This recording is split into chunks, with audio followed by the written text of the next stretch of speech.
Welcome to next video.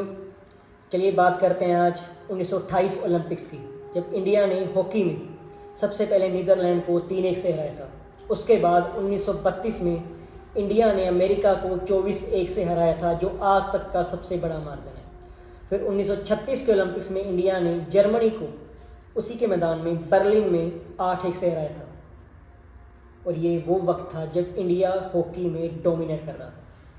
लेकिन आज मैं ये सब क्यों बता रहा हूँ? Because today is national sports day and we are remembering our legend major Dhyanchand. चलिए थोड़ा सा उनके बारे में जानते हैं। उनका असली नाम था ध्यान सिंह। वो यूपी के रहने वाले थे, लेकिन उनका ये नाम उनके कोच ने दिया था। क्यों? क्योंकि 16 साल की उम्र, सिर्फ 16 साल की उम्र में उन्होंने आर्मी ज्वाइन कर ली थी, लेकिन ड्यूटी पे होने की वजह से वो तैयारी नहीं कर पाते थे हॉकी की, क्योंकि वहाँ पे उनको हॉकी से बड़ा लगाव हो गया था। तो वो क्या करते थे, रात को तैयारी करते थे। लेकिन जो उनके कोच थे वो उनको बोलते थे कि आप रात में तैयारी कम किया करो, दिन में भी किया करो। लेकिन वो रात में तैयारी ज़्यादा करते थे, इसलिए उनके कोच ने उनको कहा था ध्यानचंद, कि वो रात को ज़्यादा प्रैक्टिस किया करते थे। उसके बाद जब उनकी अच्छे से ट्रेनिंग होगी, वो इंडिया हॉकी टीम में सेलेक्ट हुए, खेलने लगे, तो उनको हॉकी विजार्ड कहने लगे, हम नहीं, फॉरेन के लोग। अब बात करते हैं उनके ओरा की। व्हाट इज़ ओरा? ओरा क्या होता है आज मैं आपको बताता हूँ। जब इंडिया ऑस्ट्रेलिया के टूर पे गया था, तो सारे मैच इंडिया ने जीते थे हॉकी के ऑस्ट्रेलिया के खिलाफ। तो उसके बाद हाल ये हुआ था कि ऑस्ट्रेलियन के प्लेयर्स ने इंडियन आर्मी में 200 ऑस्ट्रेलियन प्लेयर इंडिया आर्मी में घुस गए थे, भर्ती हो गए थे। क्यों? वो देखने के लिए कि हम शायद मेजर ध्यानचंद के साथ खेल सकें, हमारी टेक्निक यूज़ कर सकें। ये होता है कि फ़ॉरेन के लोग हमारे इंडिया की आर्मी में आ गए थे सिर्फ इसलिए कि ध्यानचंद के साथ खेलना लग जाएंगे और सीख जाएं टेक्निक। उसके बाद जब इंडिया गया था इंग्लैंड टूर पे, तो इंग्लैंड टूर पे जब गया, वहाँ पे इंग्लैंड के प्लेयर्स देख के हैरान हो गए थे कि ये ध्यानचंद किस तरीके से गोल करते हैं। तो उसके बाद जब 1936 में ओलंपिक्स हुआ, तो हिटलर खुद फाइनल में देखने आए थे, लेकिन उस वक्त फाइनल में उनकी जो ग्रास थी उस पर पानी बहुत था, यानी कि वेट थी वो ग्रास, तो जिसकी वजह से हमें साइंस में पता है फ्रिक्शन ज़्यादा होती है, तो हम गिर सकते हैं। लेकिन ध्यानचंद ने शूज़ उतार के नंगे पैर खेला था। एंड यू नो व्हाट, उस फाइनल मैच में ध्यानचंद ने हैट्रिक लगाई थी।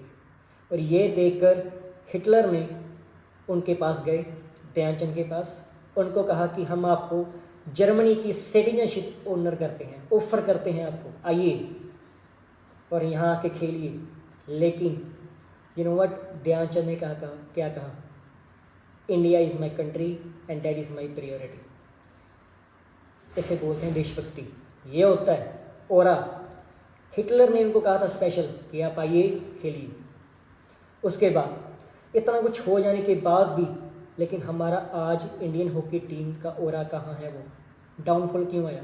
क्योंकि टाइमली उसके बाद क्या हुआ, मॉडर्नाइजेशन आ गई, जिसके बाद ये लागू कर दिया गया कि जो घास है वो नेचुरल नहीं होगी, आर्टिफिशियल होगी। और हमारे इंडियंस को यही आदत थी कि हमें नेचुरल घास पे खेलने की आदत थी। जब आर्टिफिशियल आई तो बाकी सारी दुनिया में मॉडर्नाइजेशन आ गया, ऑस्ट्रेलियन सब लोगों ने वहाँ पे अपना इन्वेस्ट किया, चेंजेस लाए, एडवांसमेंट के साथ प्रैक्टिस की, लेकिन हम वहीं पे रह गए। बस उसी वजह से आज भी हम पीछे हैं। लेकिन क्या ओरा था उनका? आप खुद देखिए कि ऑस्ट्रेलियन प्लेयर्स को यहाँ आना पड़ रहा था, इंग्लैंड के प्रेस को ये देखना पड़ रहा था कि ये कैसे खेल रहे हैं। और आपको जानकारी के लिए लास्ट बात बता दूं मैं, जब 1932 का फाइनल हुआ था अमेरिका का, जब उन्होंने 24-1 से हराया था अमेरिका को, तो फाइनल के बाद उनकी हॉकी चेक की गई थी तोड़ के, क्योंकि उनको लगता था कि इनकी हॉकी में मैग्नेट है। तब खुद ये खौफ दे सकते हो उनके बीच में। तो अमेरिका के जो न्यूज़पेपर था, प्रेस थी, उन्होंने लिखा था द हॉकी ट्विंस, क्योंकि उस मैच में मेजर ध्यानचंद ने 8 और उनके ब्रदर ने 10 गोल किए थे, जो कि आज तक के फाइनल में कभी नहीं हुए। तो ये था ओरा। होप सो आपको अच्छा लगा होगा, और कोशिश करते हैं कि वीडियो अच्छी लगी होगी और बाकी सबको शेयर करें।